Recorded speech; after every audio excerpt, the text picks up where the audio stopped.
میں نے اپنی والدہ کو کہا کہ میں ٹیسٹ کرکٹر بننا چاہتا ہوں، 9 سال کی عمر کا تھا۔ تو جتنے بھی میرے رشتہ دار تھے جنہوں نے میرے کزنز کو دیکھا ہوا تھا کرکٹ کھیلتے ہوئے، وہ میرے سے بڑے تھے، وہ سب مجھے کہتے تھے کہ ان میں تمہارے سے بہت زیادہ ٹیلنٹ تھا، تم ٹیسٹ کرکٹر نہیں بن سکتے۔ تو سارا وقت میں یہ سنتا گیا کہ تمہارا ٹیسٹ کرکٹر بننا یعنی پاکستان کے لیے کرکٹ کھیلنا ناممکن ہے۔ پھر خیر میں بن گیا ٹیسٹ کرکٹر۔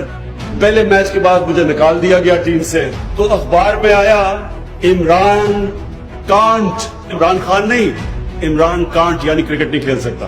اس کے بعد 4 سال لگے واپس، بڑی محنت کی، پڑھائی بھی کر رہا تھا، محنت کر کے پھر سے کرکٹ ٹیم میں واپس آیا اور پھر محنت کی، غلطیوں سے سیکھا، کامیابی ملی، پھر بڑے بڑے گولز کیے کہ پہلے پاکستان کا سب سے بہترین آل راؤنڈر بننا چاہتا تھا، پھر دنیا کا، پھر کیپٹن بنا، پھر پاکستان ٹیم کو دنیا کی ٹاپ ٹیم کرنا چاہتا تھا۔ یہ سب ہر جگہ مجھے یہ کہا گیا کہ یہ ناممکن ہے، ہر جگہ دنیا کہتی رہی کہ یہ چیزیں ناممکن ہیں۔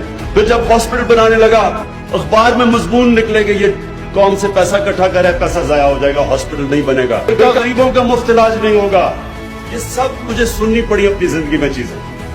پھر جب نمل یونیورسٹی بنانے گیا، کہا دیہات کے اندر پرائیویٹ سیکٹر یونیورسٹی نہیں بنا سکتا، کہ دیہات کے اندر پرائیویٹ سیکٹر اس لیے نہیں کیونکہ فیکلٹی نہیں جائے گی، پروفیسرز نہیں جائیں گے وہاں، اس لیے وہ فیل ہو جائے گی۔